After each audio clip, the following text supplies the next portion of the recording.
Hey everybody, Rayna here, just jumping in to say that unfortunately we had some technical difficulties with the video when we did our event with Robert Fieseler back in August. So I've edited that a little bit, and what you'll see next is the second half of that conversation with Robert Fieseler. If you want to hear the entire conversation, that is available as an audio podcast, and you will see a link to that podcast in the show notes. Thank you very much. Enjoy. Corruption worked. So Charlie Johns he sold ice in Florida, pre air conditioning, which is like selling heating oil in Alaska, basically.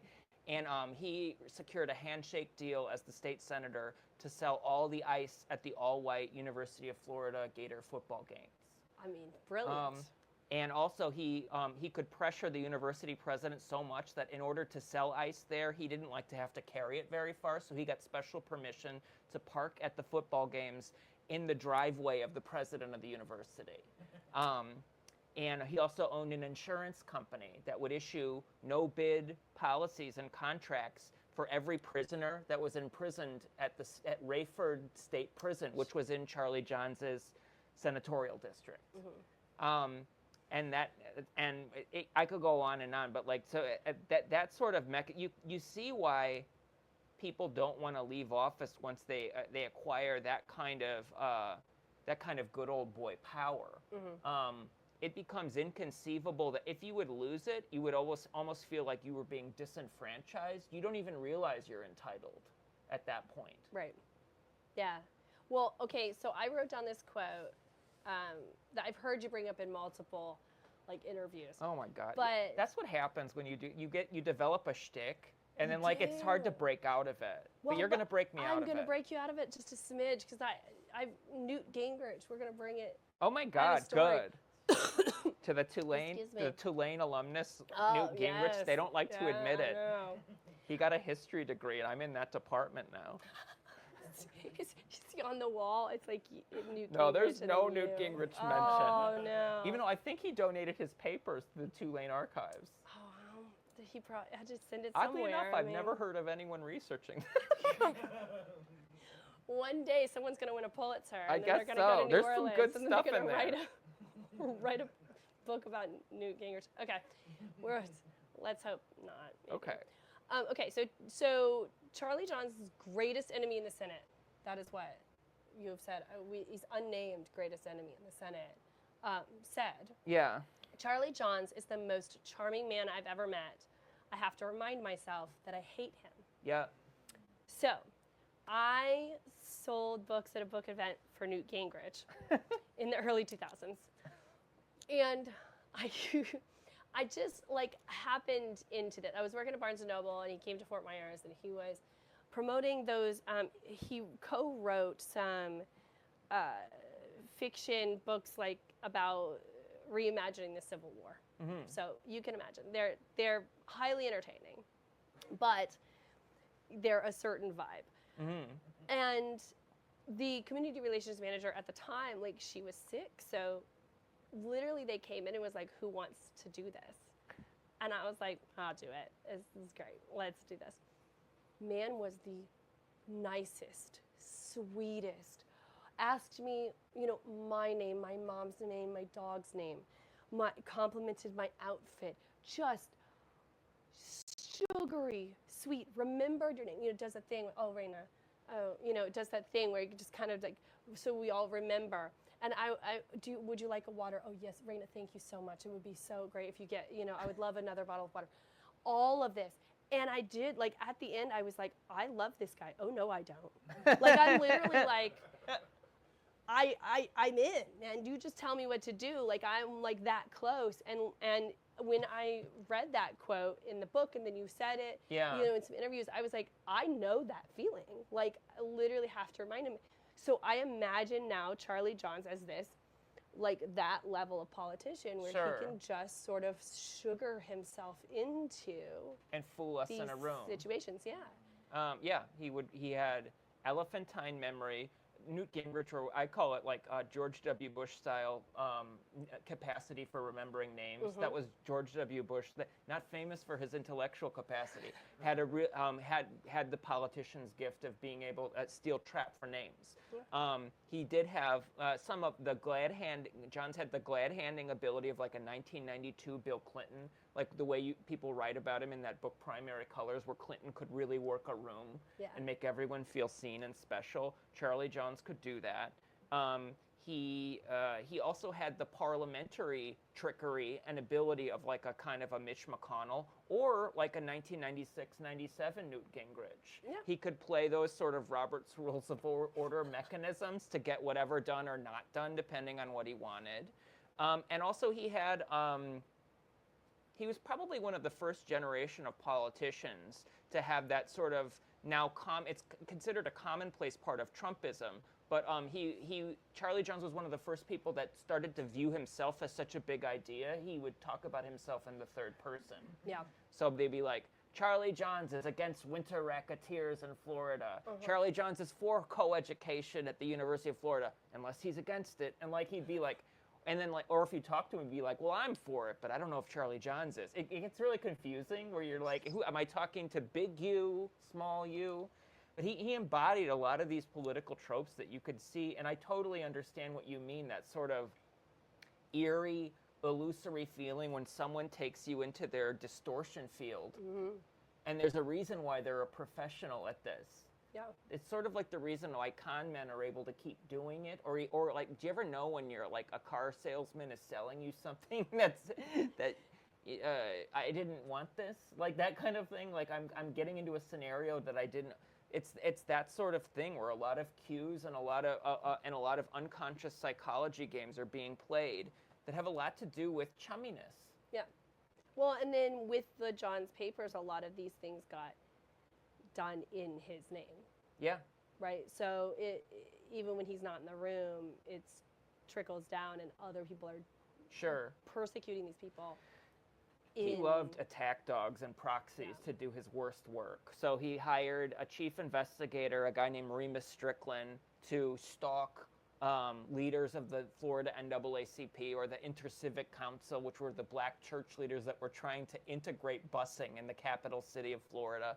And he got Remus Strickland to figure out that in order for the bus boycott to work in 1956, it was going on for months, and black folk needed to still get to work, even though they weren't riding public transit. So they organized one of the largest in history ever volunteer carpool systems. It was magnificent, to move everyone along the bus route and get them where they needed to go, while still threatening the bus system and threatening to bankrupt it, up to the point that they'd change it.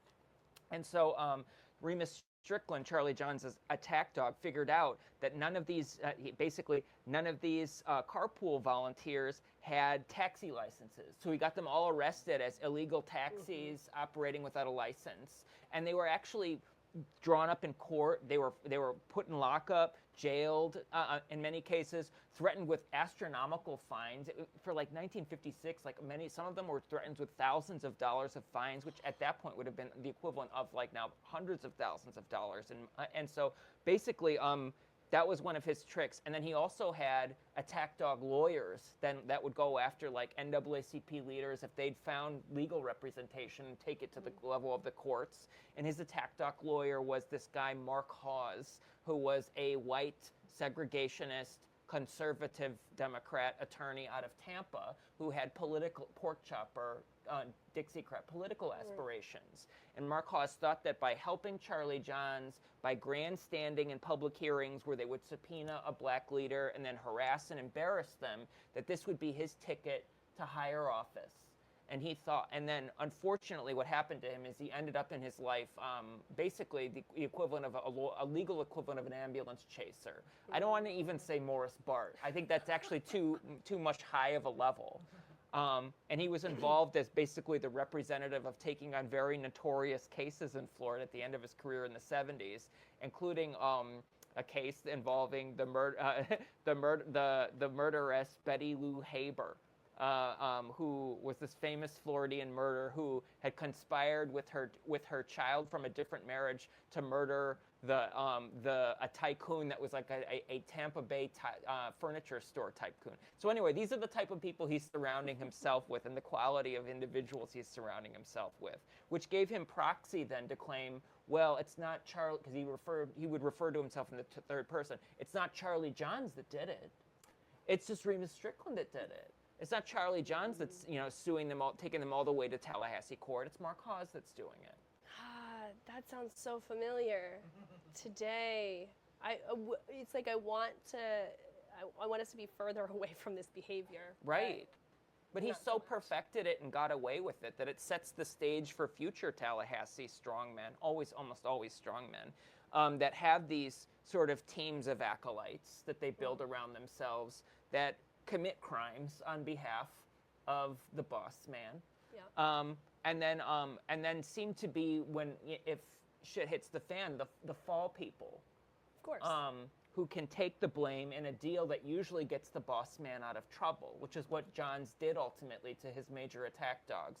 In 1963, a court case that involved a black gay man who'd been harassed by the Johns Committee chief investigator Remus Strickland, pulled out of, he was a music professor at the segregated Gibbs Junior College in St. Pete. He was pulled out of his classroom into the office of his white boss and basically threatened by the boss that if you don't confess, you're going to be fired immediately. So William James Neal, this man, confessed falsely to something that couldn't have happened. He claimed basically that he had performed fellatio in Central Park in New York at a time when he was actually teaching a class in St. Pete. He couldn't have possibly been blowing someone in New York at that time. But anyway, it didn't matter. An overzealous Johns committee still fired him, pulled his teaching credentials, and then they decided to shut him up, that they would embarrass him through the media and blast what they had done.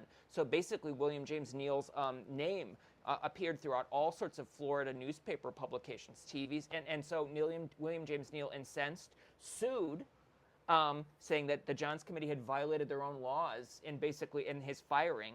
And he was so clever, he knew how to beat the segregationists. He fled the state, made sure there was no picture of him, hired 2 white appellate attorneys, and took it all the way to, and basically had them have not a single legal document mention his race, took it all the way in segregated Florida to Tallahassee court, and won as a black man in Tallahassee, as a gay black man in Tallahassee over Charlie Johns. And in that case, it's called Neal versus Bryant, because then Ferris Bryant was the governor of Florida.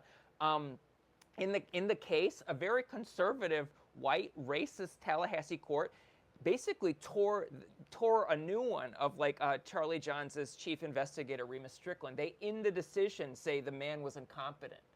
And basically by name call out, say what he did was illegal.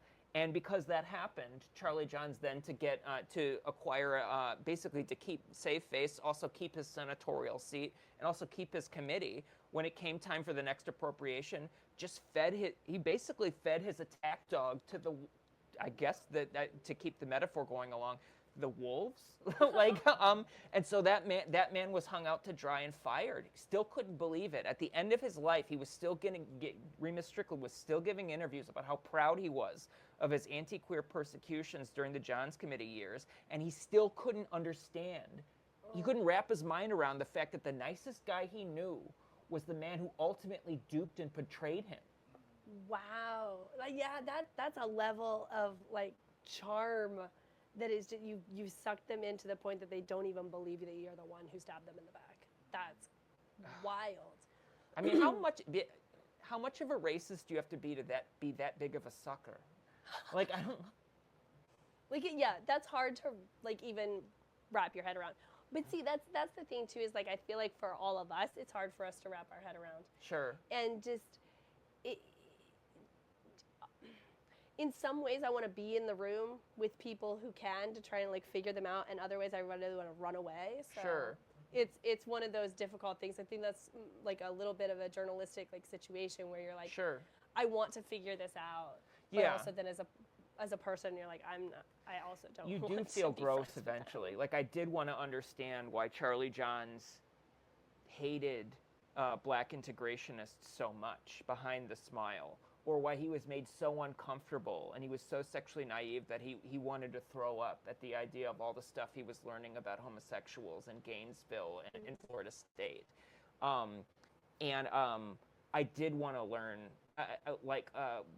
there at various points, Charlie Johns also pretending to be racially fair-minded, pretended to investigate the Klan at various points, and then accidentally pulled Klansmen on the stand that were confessing to crimes that never got pursued. But I did at various points had to try to understand that was the hardest thing actually.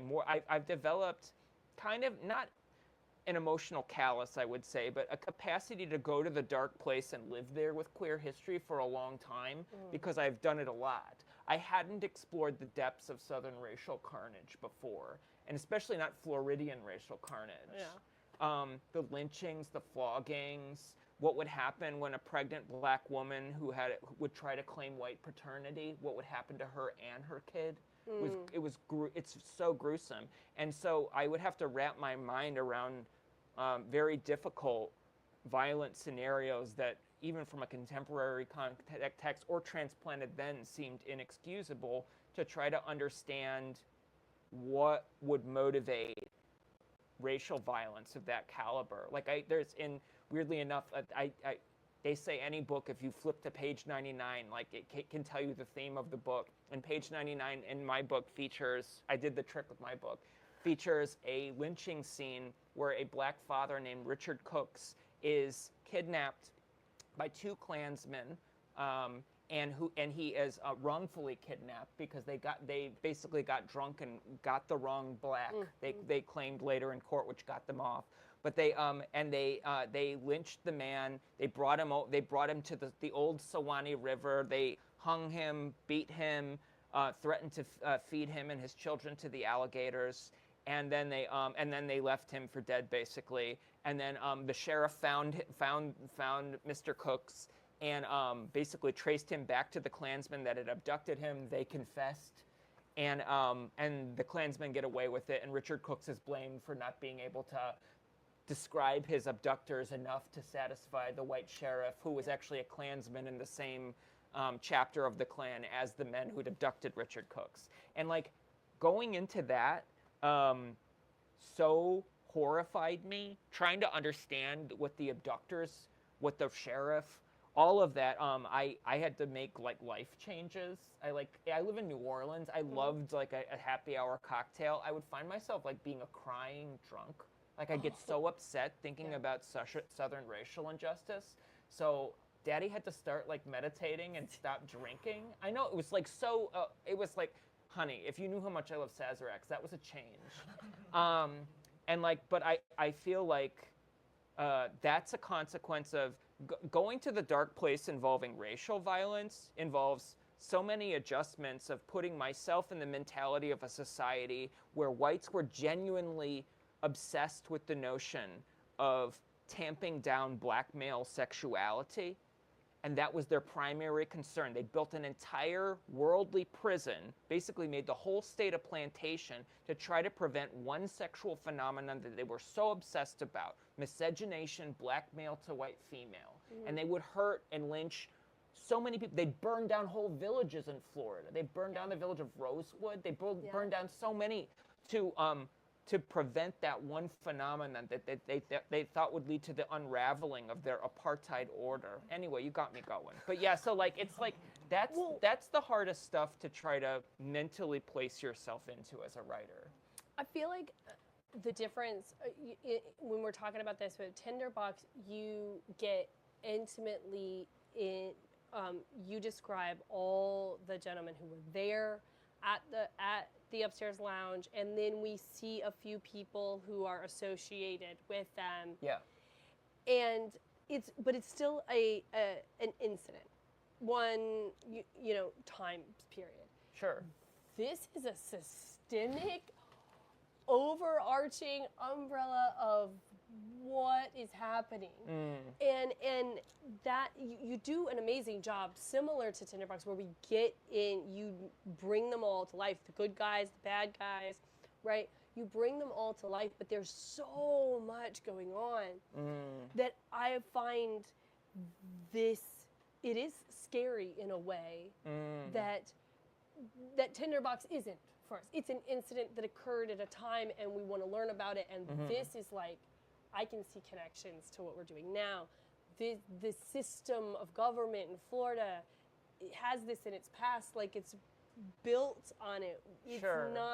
It's not, we can't compartmentalize it over here. Right. And that does make, I mean, American Scare is a good title for it because it is still currently scary to me in a lot of ways. Wow. And I don't even... My publisher will like to know that you like the title because we thought about it. Okay.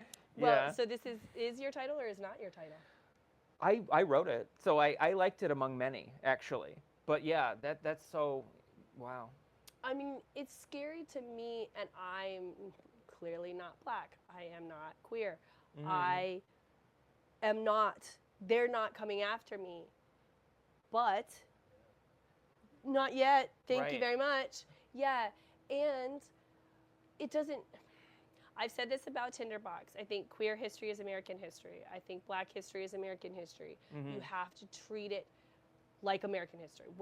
Let's not, we're learning it all together.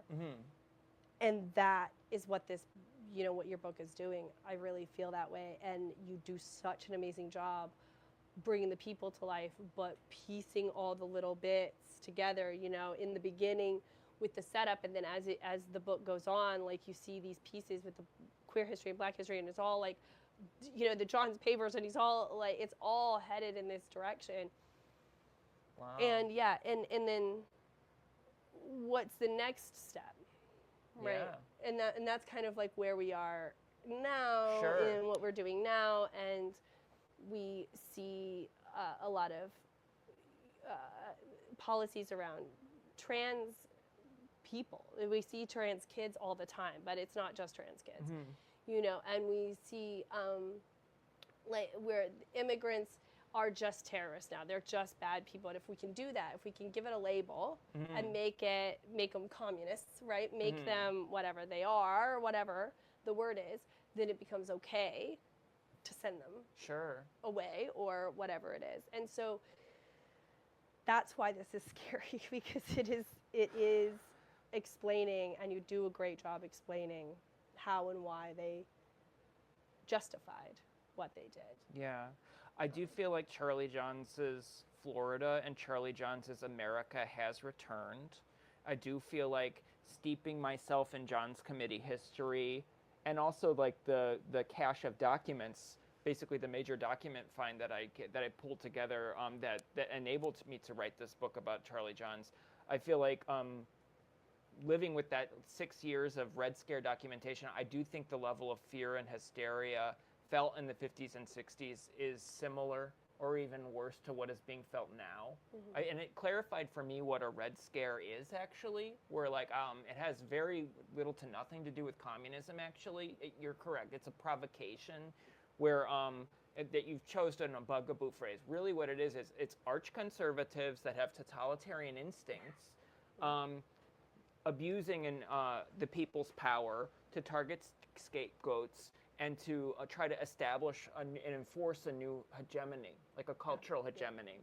I feel like Charlie Johns and the segregationists in Florida with their McCarthyite cabal pushed things so badly with their crazy gerrymandered state to the point where basically they would have done anything to preserve one more day of segregated power all the way up to the moment that they broke Florida, and they had to throw out the old Constitution and rebuild the state from the ground up in the late 60s. And then and he lost, the Johns Committee ended, Charlie Johns lost his Senate seat, all the pork choppers were voted out of office, all of that happened. And I felt like Florida had a few decades of things that almost sound like fantasy to talk about now, but they had this concept called government in sunshine. I'm so sorry to even talk about it, but like we're talking about like, let's have open meetings. Records should be publicly available.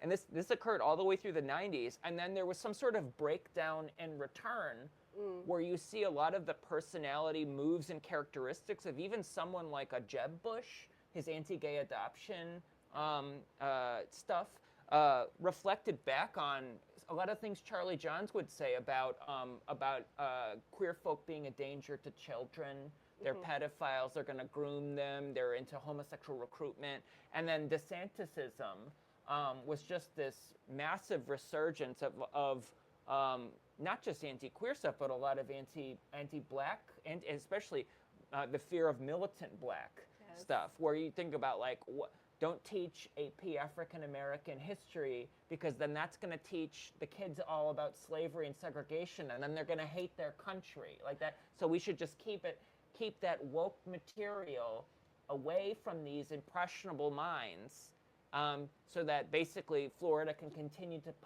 position itself as this bright light. And that's Charlie Johnson's playbook too. He hated the independence of educators. He wanted to make sure that that they taught Americanism intensely. That their version of history was more of like the American pageant, the saccharine version of Americana. Nothing about the difficult stuff. Charlie Johnson was an ardent lost cause believer, but also was and a lot of Southerners that think that the South really did culturally won the Civil War, but even though if they lost the war, but he was into this notion of, Charlie Johns was that it was all about states' rights, which you see now cycling back into vogue too, the Civil War being a states' rights notion, and then nothing about segregation, nothing about the victory of the Civil Rights Movement, the most important social movement of the 20th century, the nonviolent majority black, primarily a black movement that brought down basically Southern racial apartheid. None of that. So it is crazy the way that the moments speak to each other, and then also the characters, inevitably white men, who are the ones parroting these entire social platforms. They're reminiscent of each other. Even though DeSantis, his main problem was he wasn't charming. It's so true.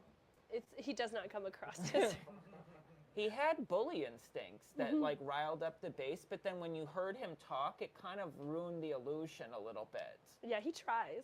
Yeah. He tries. So it's like, you give him a good job, guy. Didn't you see I thought he had a moment where he could have the anti-Disney stuff was going on, where he could have taken everything if he had only had a personality. I mean, it's hard to go up against Disney in that way. When you got married at Disney World, and then you go to war with Disney World to score points, basically.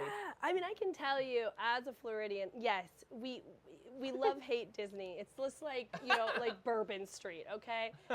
Locals be like, oh, yeah, don't go there, I'm not doing that. But also, if you attack it, we're going to be like, wait, you can't attack. Wait, that's our thing. French Quarter, Bourbon Street, you guys don't even know what you're talking about. Same with Disney World. Like, Floridians will badmouth Disney. It's traffic. It's too expensive now. It's whatever. But if someone outside starts attacking, wait, that's our thing. Like, you can't. Like, we love Disney. You can't, attack it. So listening to, like, my mom and my sister talk about what DeSantis was doing and saying, then we would talk to them on the phone, and he's like, did you hear him say? I was like, look, I didn't hear it, but I'm on your side. Like, I don't care what he said. It was probably stupid. Right. So, well, I want to open it up to questions. Do you have a question?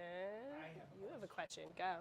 So, when I was a kid, I was taught that, fascists are racist, and fascists are homophobic. Fascists hate everybody that doesn't like that. And so we have to help convince people to not be fascists, because that sucks.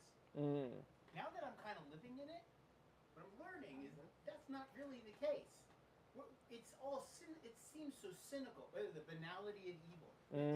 They don't hate us. They just don't care enough, and they're fine with feeding people into meat grinders to make money. It's not a ideological. To me, it's not really ideology. It's corruption. Sure. It's money making. Right. Like I mean, Hitler got to the point where he was like stealing the teeth from the people and melting that down to continue to have resources. Free labor, right? Was it like that? Would you say? Now, of course, I mean, there's the base, and they want to be better than everyone, so they want someone to be better than, right? But the people that actually run the show, how much of it then did you think is That's the really same interesting. cynicism that there is now? Because I don't think like Trump gives a fucking one or the other. Right. Personally. There was a kind of, that's really interesting. Charlie Johns was a strident segregationist. He did believe in the system of radical white advantage that benefited himself. That's something that's very difficult for many Southern men, and especially Florida men, to let go of. But there was, beyond that, and even within it, there was a kind of opportunistic valuelessness. I mean, like at that. the time, white women are a resource. Sure. So you're like, oh well, we have to stop them because my daughter has Right. value to me. Right. Right? It feels so economic and then Sure. just so cold and uncaring. Charlie Johns had, even locally in his town of Stark, I mean, though he was a virulent racist, he wasn't necessarily rude to blacks who would genuflect within the system. So even when he was governor, if there was a black man that was powerless, that was someone that sort of almost like in a caricature sense, that was someone who he believed was behaving in the appropriate way in the order. He Charlie Johns disliked, it's a really bad word now, but I'll say he disliked the term is called uppity. He disliked upwardly seeking, and he was very threatened by mobile black folk, men or women, especially black men actually.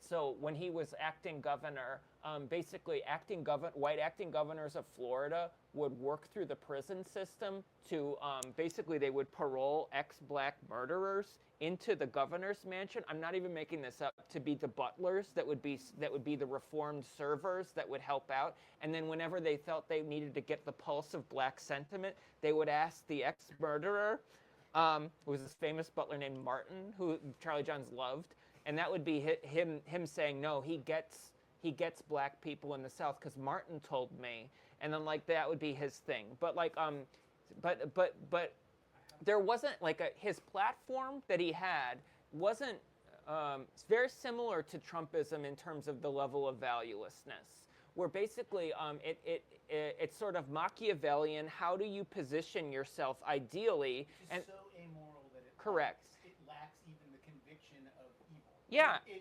Yeah. And then when am I looking for, like, okay, I'm out of juice right now, so how do I get myself more political juice? Okay, I'll choose a scapegoat. And then there's a moment where he's like, who should the scapegoat be? Like, he doesn't know. Well, because the flick group didn't start going after blacks and queers. It started after going after the communists, and when they couldn't find any. Right. That's when they changed tactics. Right. So they could keep their money, They had no... their salary. They didn't have any of the capacity or the skills, believe it or not, to unearth a single Soviet spy. No one confessed in their open hearings and being like, gosh damn it, I love Joseph Stout, like that kind of thing. How did you get that out of me? So like, and basically the Marxism that they would have to use aspects of like claiming that Marx wanted peace between the races so that the proletariat could rise up. So that's why we need to oppress Martin Luther King and all of the NAACP leaders. Does that twist it? Like, it's torture. That makes perfect sense to them. When you're a segregationist, you're like, good enough. Like sounds like you had an excuse. You said words. And what if you see it as economics? Right. You say, okay, well now if all of these people rise up, then their piece of the pie is going to be larger. And the only way their piece of the pie can be larger is if our piece of the pie is smaller. Right. Right. And they liked, so they claimed that Marx also wanted to disintegrate the American family, and so that's why homosexuals were this sort of terrible internal threat that was going to lead to the death of American manhood before the first Soviet boot set foot on American soil. And so that's why they need to go after these Marxist-inspired closeted queers. When honestly, like, I don't know what he's talking about, but from that context, from that era, you could say you could associate anything that seemed suspicious or new with communism, and people would buy it.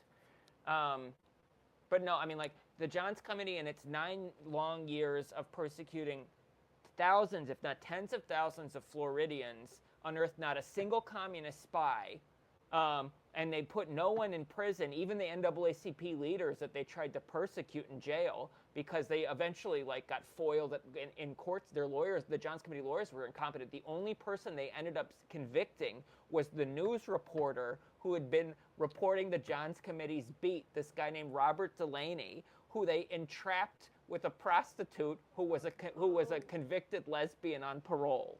So they basically entrapped him with a lesbian prostitute who was not even sexually interested in him and also wasn't a sex worker. And they ended up getting Robert Delaney convicted for not even, they tried to do crime against nature, adultery, which is so rarely ever prosecuted in the South among men, white men especially. They eventually convicted him of conspiracy to commit adultery. The man was thinking about cheating on his wife. Therefore, and this was just the guy that had written, and Charlie Johnsfeld had written badly about him so long, that they needed to get the reporter. So basically, that was their one conviction. Wow. In 9 years. Welcome to Florida. I love Yeah, you gotta love to hate it, hate to love it. Even then, it was on its way. It was from being this rural agricultural backwater to, by the 70s, the most populous southern state, even more populous than Texas. Now it's the third largest state, the fastest growing now. Between 900 and 1,000 people move there potentially every day. And I'll be honest, it's like a lot of people vacation there. So much of it is incredible natural bounty, and it can potentially offer a very high quality of life. And then yet you can make a hell of any paradise politically. Right. Yeah, it's a great place to visit. It's a great, absolutely, everybody, you should go. Everywhere from Disney World, Cape Canaveral, all the way down to Key West and it's so gorgeous. West Coast. It is beautiful. You can find all different kinds of vacations there, whatever you're looking for. But I don't see myself going back to live. There is a large Sorry, Mom. disenfranchised political segment, though, that's very thirsty for this story and very thirsty for any contextual ammunition they can pull on to try to regain control of what they recognize as an out-of-control political situation. Yeah, and more power to them. It's not my home state, but they are fighting the good fight every day. They absolutely are. Another question? Do you have a question? I mean, I can. If you. Something I was thinking about when you were talking about the severe gerrymandering and the way that is all going on or was going on back then. Do you find any parallels with what they're trying to do in Texas right now and like what they're doing in like Gavin Newsom holding up the mirror to be like, oh well, we'll do it too. Sure. We'll do the blue version of what you're doing, right? Yeah. And they're really mad about it. And Governor Abbott, in the same paragraph, said it's illegal if they do it, but it's okay if we do.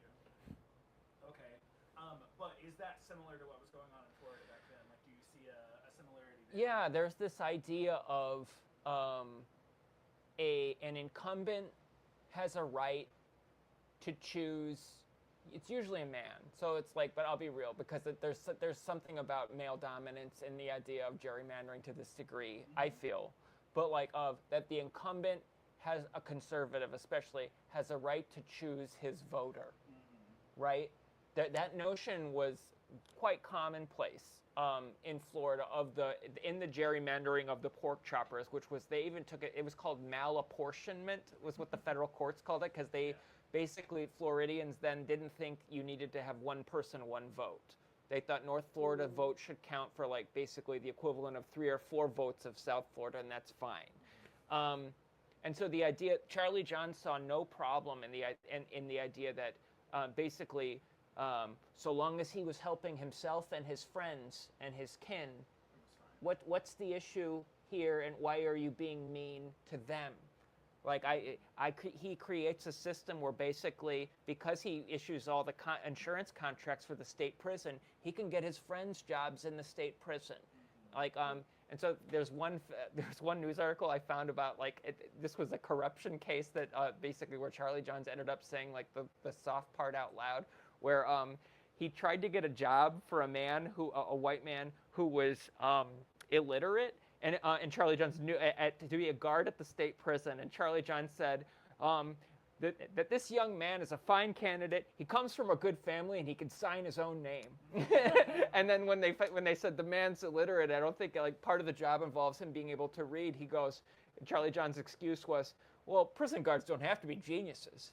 So I feel like that level of doubling down and brazenness, you see this in what you just described with the whole like, well, when I do it, it's according to the law. But when they do it, it's unfair and it's illegal, and it's or what's another word? Treasonous. Treasonous. Charlie John's loved the concept of treason. Also, and then and for some reasons, even then in the 50s, conservatives, arch conservatives, always held on to the idea of they're the cultural critics who can decide what is Americanism and what is un-Americanism. And you see this now too with the gerrymandering debate. What's going on in it could only be an Americanism. It's going on in the great state of Texas. And what's happening in that weird state of California, that's an un-American scheme. Yeah, California is always un-American. As someone who grew up in Texas, I've heard that. So yeah. But it's, and you know, I resent that as a queer person when you see the way that in the Johns Committee and in the era and in the McCarthy era that queer folk were called un-American just for their identities, which basically, actually it was just their sexual behaviors. Oftentimes closeted queer folk of the Southern Lindsey Graham variety hadn't even self-identified yet. They were just, you know, getting sexual release with members of the same gender, but they were called un-American. And then all the way up to 2016 with the Pulse nightclub shooting, suddenly, in order to make the Pulse nightclub shooting not a queer event, they claimed these were Americans who were hurt. Right. Queer folks suddenly are, Latinx, yeah, they're Americans. Trans folk are Americans. Don't make it a queer event. This was an American tragedy. And now when you see like a protest or like individuals in Florida that want to say, hey, like we want to keep the rainbow crosswalk in defiance of state law, or sometimes it's just an executive order. Yeah. That's un-American that you would resist. So queer folk are trending back to the un-American, but it's the ruse of who gets to use that term almost always is to say like the barometer tends to be a conservative strongman. Absolutely. And I'm against it. I don't like it. Well, I want to thank you for you. doing this with me. And all of y'all who are watching over there, because I can see you. Did you have fun? I did have fun. Good. It's always fun talking to you. I love talking to you. One thing I love about talking to you is that you are so passionate about this. And so, like, I love... No, don't apologize. My husband warns me. He goes, you gave a little too much. Like, I think you scared them. Okay, well, not me. You could talk all day about it. It's like, I love history in general, and I love research. I love learning things. And when you get excited and passionate about something, we get excited and passionate about something, or at least I do. I don't know. Thank you. I do. So... I appreciate it. Thank you. I love talking to you. Thank you. So we have American Scare. We have Tinderbox here. For all of y'all watching, I will drop links so it's easy to purchase a copy if you don't already have one. And yeah, thank y'all for hanging out. And thank you, team. asking questions. Yeah. And thank you those watching.